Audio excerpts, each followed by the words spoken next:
Sir Nagababu గారు ఒక సంచలన ట్వీట్ అయితే ఒకటి చేశారు. ఏంటంటే అది రాష్ట్రంలో ఒక పార్టీ అయితే గొడవలు రేపేందుకు ప్రతి నియోజకవర్గానికి 10 కోట్ల రూపాయలు ఖర్చు పెడుతుంది. అది ఏ పార్టీ అంటే ఆయన ఆ పార్టీ పేరు చెప్పలేదు. మీ ఉద్దేశం ప్రకారం అది ఏ పార్టీ అనుకుంటున్నారు? ఇంకేముందంటే వైఎస్ఆర్సీపీ కూటమి నాయకుడు ఆయన. కూటమి మీద చెడు ప్రచారం చేయడానికి ఎవరికి ఉత్సాహం ఉంటుంది? వైఎస్ఆర్సీపీకి.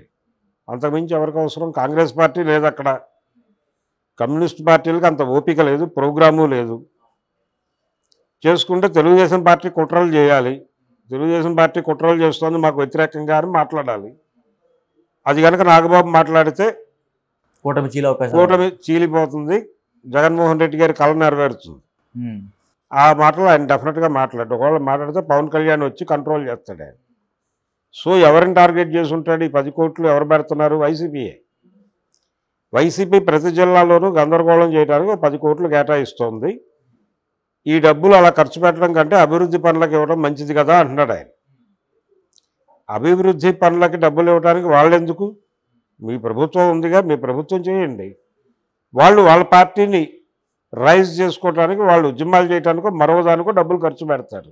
వాళ్ళు ఆ ఉద్యమాలు చేయడానికి, ఇతరత్ర కార్యక్రమాల నిర్వహణకి, నిర్మాణాన్ని కాపాడుకోవడానికి డబ్బులు కేటాయించుకుంటే ఈయన దాన్ని ఇంకో కోణంలో చూపించే ప్రయత్నం చేస్తున్నాడు. దాన్ని ఎదుర్కోవడానికి మీరు ఒక మెకానిజంని డెవలప్ చేసుకోవాలి, అంతే తప్ప ఇది పొలిటికల్ కామెంట్. సీరియస్గా హత్యలు చేయటానికి, లేకపోతే అధికార కూటమిలో రకరకాల చీలికలు తీసుకురావడానికి, కాన్స్పిరసీలు చేయటానికి ఈ డబ్బులు కేటాయిస్తున్నారు అన్న టోన్ కనిపించింది ఆయన స్టేట్మెంట్లో.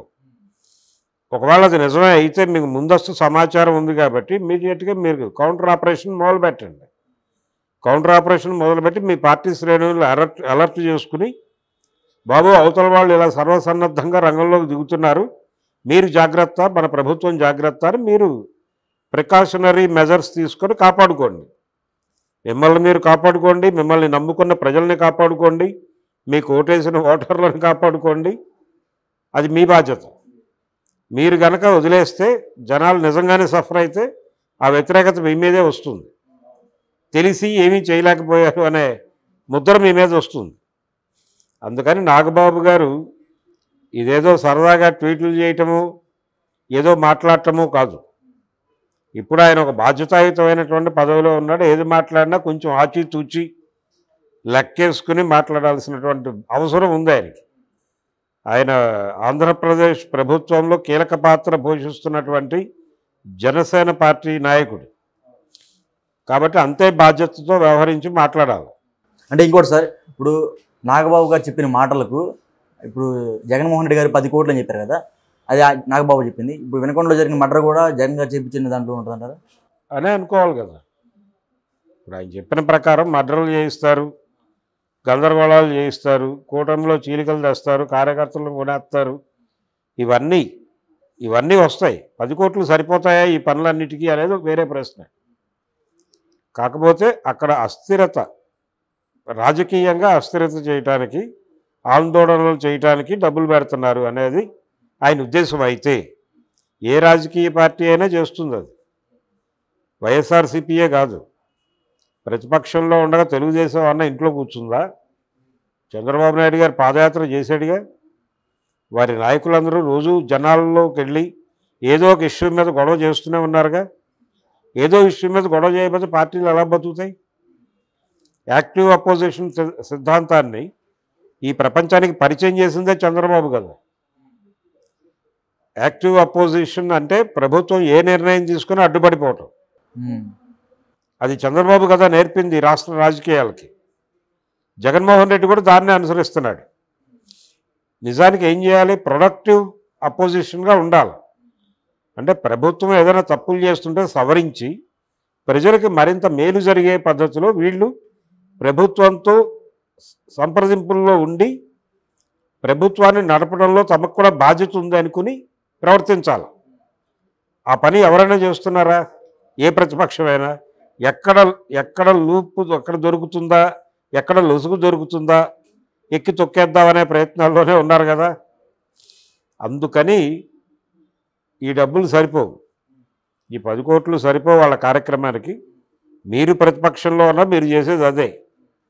వారు ప్రతిపక్షంలో ఉన్నారు కాబట్టి వారు చేస్తారు. దాన్ని ఎలా ఎదుర్కోవాలనేది మీ మెకానిజం మీరు డెవలప్ చేసుకోవాలి. ఇలా రోడ్డు మీదకెక్కి ఏడిస్తే ఎవరు ఓదారుస్తారు మిమ్మల్ని? మీ ప్రోగ్రామ్ ఏంటో మీరు డిజైన్ చేసుకోండి. వాళ్ళేదో 10 కోట్లు ఖర్చు పెడుతున్నారని మీరు ఏడవటం ఎందుకు? మీరెందుకు జనాల్లోకి లీక్ చేయటం ఆవేశపడి?